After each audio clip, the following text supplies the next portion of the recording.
Hey guys, what's up, and welcome back to my channel. So today we're going to talk about the case of Adriana Smith, and though the name might not necessarily jog your memory, I think a lot of you will have heard about this because I don't know about you guys, but my social media was up in arms about what's going on with this case. So I'm going to talk about it. It's heavy, so just be prepared, but I guess that's the norm for this channel at this point. A pregnant, brain-dead woman in Georgia was kept on life support. Experts say it raises ethical, legal questions. Adriana Smith was 8 weeks pregnant when she was declared brain dead. Adriana Smith, a 31-year-old Georgia nurse and mother, was just 8 weeks pregnant when she was declared brain dead in February after suffering medical condition. However, the family claims the hospital told them legally she had to be kept on life support to allow the fetus to grow due to the state's strict abortion law. Her family alleges they were not allowed a say in whether to continue her care, according to local Atlanta station 11 Alive.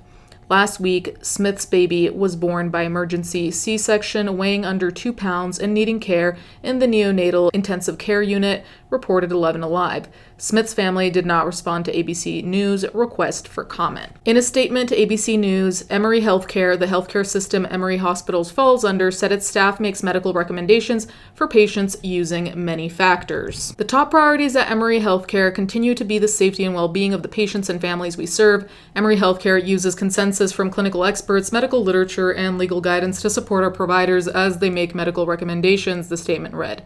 Emory Healthcare is legally required to maintain the confidentiality of the protected health information of our patients, which is why we are unable to comment on individual matters and circumstances. The case has captured national attention and raised numerous legal and ethical questions about medical consent, who should get to make decisions for permanently incapacitated people, especially when pregnant, and whether abortion laws are further complicating pregnancy care. This case reflects the confusion in the post-Dobbs era. Michelle Goodwin, the O'Neill Professor of Constitution Law and Global Health Policy at Georgetown Law, told ABC News, referencing the Supreme Court decision that resulted in the overruling of Roe v. Wade. Because the hospital believed that it could not allow this brain-dead woman to simply be deceased because the state has a very strict abortion law, they believed that they needed to do all matters possible to keep the fetus alive, she continued. Now, probably to no one's surprise, this topic became almost immediately political, which, I understand because abortion has been treated as a political matter forever, basically. But it's interesting, and the reason why I wanted to talk about this, apart from having my own opinions, which I'll share later, is that it seems like, interestingly enough, all of the political spectrum, I'm not going to say both sides because I think there are more than two sides, but anyway, it seems like across the political spectrum, people have agreed that as a general notion, this is so incredibly grim. In my opinion, this is not about if you're pro or against abortion. This is an ethical matter of, if you have someone who has the possibility of waking up, I can understand that you wouldn't want to terminate their pregnancy or, take them off life support.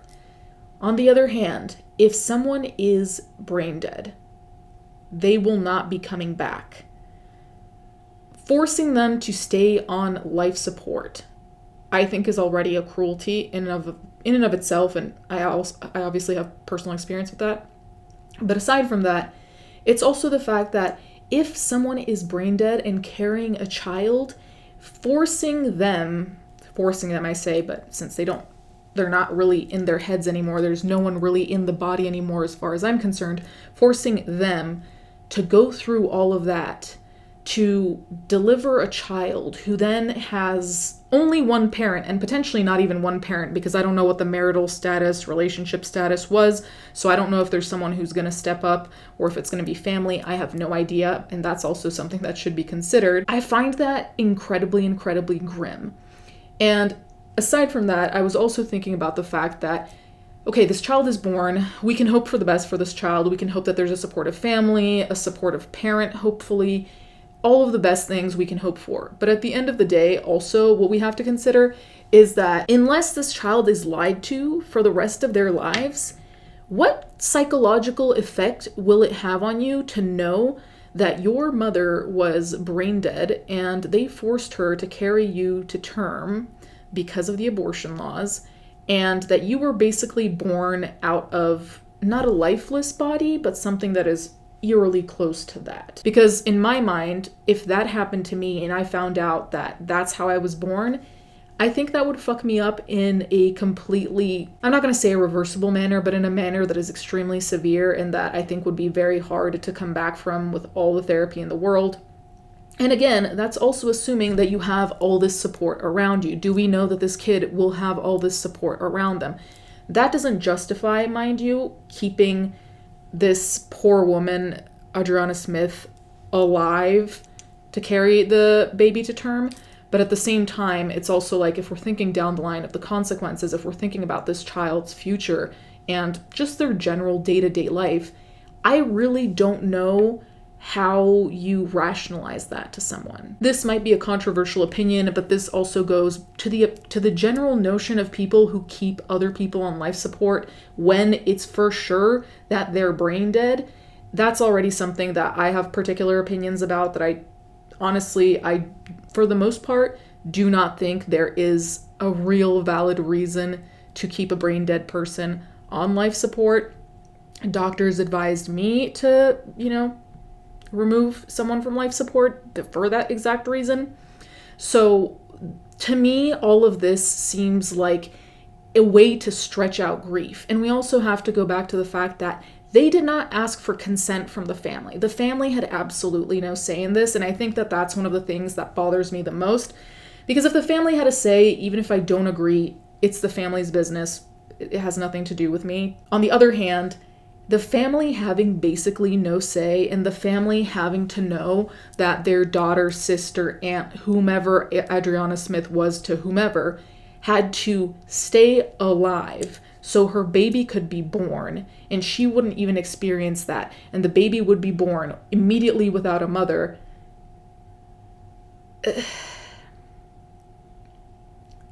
I genuinely cannot find a justification for that, and as much as I try to see the other side, here I really cannot see the other side. I can't really see a world in which I would say, yes, this person is never going to come back, they're never going to be able to be a parent, and this fetus that was, I think it was 8 weeks, should still be born, and this person should be kept on life support for, it wasn't 9 months because the baby was born prematurely, but the goal was 9 months.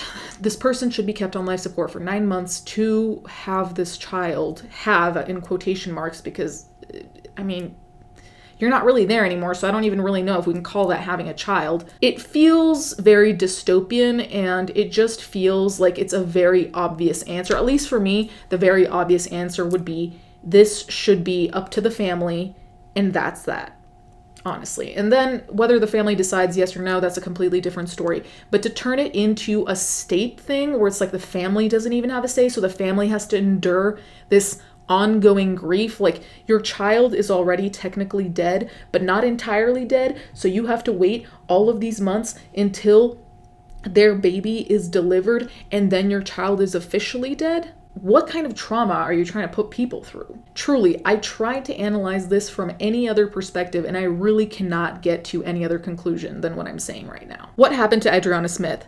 Smith, who was 30 at the time, went to Northside Hospital in Metro Atlanta in early February after developing severe headaches, her mother, April Newkirk, told 11 Alive. Newkirk said Smith was given medication and sent home. She was not given a CT scan and not kept overnight for observation, according to Newkirk. Northside Hospital did not immediately return ABC News' request for comment.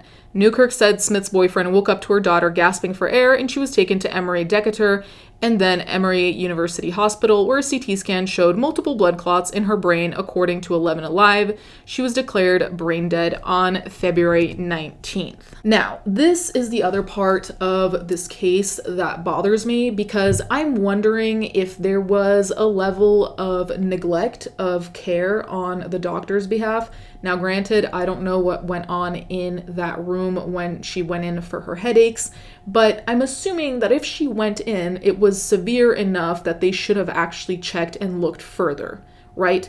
So I'm also wondering, the doctors, the hospital, I'm not saying it's their entire fault, but I'm also saying, hey, you didn't figure something out, which granted happens in medicine all the time, but you didn't figure something out. You kind of ignored someone and told them to just pop a pill, which is something that we hear over and over again. How many times have people gone to doctors and said something is severely wrong? The doctors brush it off, tell them to take an Advil or something a little stronger, and then the person has super severe repercussions because they were not truly listened to. Again, I don't know what happened when she went in for these headaches, right? So I'm not saying that that's for sure what happened. But if we look at the sequence of events, this becomes a lot more heinous and a lot more grim because it's like, hey, someone went in because they had a problem. You kind of seem to have not taken the problem seriously because you didn't even do a CT scan. You told her to go home. Guess what? She had blood clots. Guess what? Now she's brain dead. And now you're going to force her to carry the child to term even though she's brain dead? This seems unilaterally, politically speaking, everyone's on the same page of, you know what? This is not what we meant. Even the people who are pro-life are like, this is not what we meant when we said pro-life. And I think that that's also an interesting thing to talk about is what people actually mean when they say pro-life, because there are a lot of cases of people who I know who are pro-life that there are multiple sections in which it's like, okay, pro-life, but if it's rape, that's a different story. If someone's brain dead, that's a different story. It's not a fucking general rule of every person who's ever pregnant has to. I think it's a little bit more complicated than that, and making it completely black and white, I think completely ignores the realities of life, because very rarely are things that simple. I wish they were, but they're not. And so treating it like, oh yeah, this place is pro-life, she is brain dead, but she's pregnant, so we're gonna make her continue this pregnancy. I don't know. I just find it so demoralizing and grim. Also because, I mean, once someone is brain dead, their autonomy is gone, right? Because your brain isn't working anymore. But nonetheless, shouldn't that autonomy be passed on to the people closest to her who would have known what she would have wanted, or who could at least have a better guess as to what she would have wanted, as opposed to just lawmakers in some distant room somewhere being like, you know what, no, just keep this person on life support for months and months and months, make them give birth to a baby who is severely underweight, who has to go to the NICU, and then the baby's going to go to who knows where, to who knows who, because again, we don't know what the family situation is, blah, blah. I cannot find a good reasoning for this. I truly cannot. The family told the local station that doctors allegedly said they were legally obligated to keep Smith on life support until the fetus was viable. I think every woman should have the right to make their own decision, Newkirk told 11 Alive, and if not, then their partner or their parents. And that I completely agree with, and that's exactly what I was saying. It should not go immediately to a legal state obligation. That is so gross. Like, it has nothing to do with the state in the sense of the people closest to this person will know what the person wanted, more likely at least, than the state. Newkirk said the family might not have chosen to end the pregnancy, but not having the decision because of the law added to their trauma, reported 11 Live. If they decided they had wanted to continue the pregnancy, personally, I don't know if I would agree with that, but again, it's not my business, but it would have given a tiny bit of autonomy, not to Adriana, obviously, but to the people closest to her, to the people who we would hope would know what she would have wanted. But instead, here we are with the family having absolutely no say, which feels so gross and unheard of. It feels like, shouldn't these be the first people you ask? Not the people that you just tell, you're gonna have to deal with it. How does Georgia's abortion law play a role? In 2019, Governor Brian Kemp signed into Georgia's so-called heartbeat bill known as the Life Act. The law prevents abortions from being performed once fetal cardiac activity can be detected, which typically occurs at about 6 weeks gestation, before many women know they're pregnant, and redefines the word person in Georgia to include an embryo or fetus at any stage of development. The ban was initially blocked in court, but was reinstated after the U.S. Supreme Court overruled Roe v. Wade in 2022. In September 2024, a state judge ruled that the ban was unconstitutional, but it was reinstated 1 week later by the Georgia Supreme Court.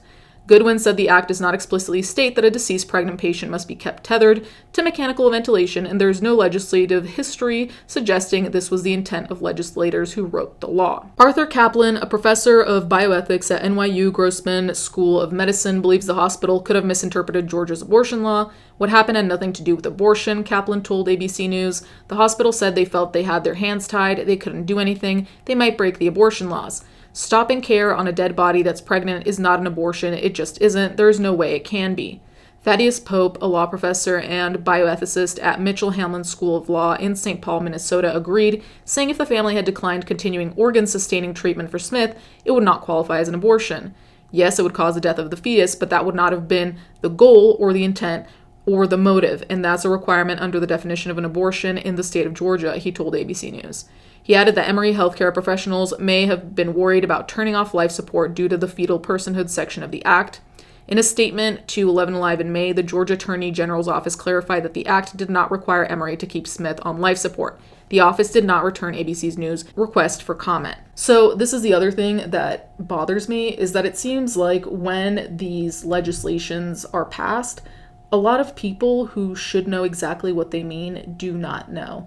Now, granted, it's obviously a difficult thing to make everybody understand what it means, but surely shouldn't medical professionals be the center focus of the people who know exactly what the legislation means? Apparently, she didn't have to be kept on life support, but they kept her on life support because they were scared of what would happen if they took her off life support, which shows and demonstrates fully that they didn't understand the legislation, or that the legislation is unclear, which is what I'm leaning towards because I don't think these are dumb people. Legislation being unclear is incredibly dangerous because if it can be misinterpreted, as it was here, apparently, not in a malevolent way, I don't think the doctors, nurses, whomever, whatever, had any ill intent. I think they were probably worried to cover the hospital's ass, but at the same time, it's like, okay, well, clearly this legislation is not written properly if it's not clear what an abortion is. Because in fact, what these people are saying, the experts, is true. It technically is not an abortion. If the parent is not technically alive anymore or is being kept alive by machines, that's not an abortion, and an abortion typically is a choice. You choose to not have the child and then you take certain measures. That's not what's going on here. So I'm also confused as to how it got to such a point. Did anyone ask questions? That's also what I'm wondering. The baby was, I think, 2 months premature. So for 7 months, basically, she was kept in this circumstance. Did anyone go to higher ups and ask? Did anyone try and contact the lawmakers, whoever they have to contact, to say, hey, where does this fall legally? I'm just wondering, because if nobody knows and they just decided, you know what, we'll just keep her alive, that's it, that's also an issue. So I'm also wondering about the ethics of these doctors and nurses, especially the doctors, really, whoever was in charge of her case. Why didn't you go ask someone? Why didn't you call any offices? Did you? I don't know, but that's a question that's popping up in my mind now since it seems like a lack of clarity is the real issue here. Who gets to make medical decisions? Typically, hospitals follow advance directives, which are legal documents in which individuals outline instructions for medical care if they become unable to make decisions for themselves. If the individual does not have an advance directive, decisions on medical care generally fall to the next of kin, such as a spouse, adult children, or parents. It is not clear if Smith had an advance directive, but it likely would have been inapplicable because she was declared legally dead. In the absence of a directive, the decision on care should have fallen to a family member, according to Kaplan. And I think that that's just basic logic, right? If I can't make my decisions, my next of kin should, my family, whoever is the next should. There's no ethical justification for making unilateral decisions about what happened to Miss Smith, Kaplan said. The family should have been involved to the extent to which they were capable of doing it. He said if the family felt too overwhelmed, then the next step would be getting a judge to appoint an independent guardian who can make decisions, adding, you don't have the hospital staff do it.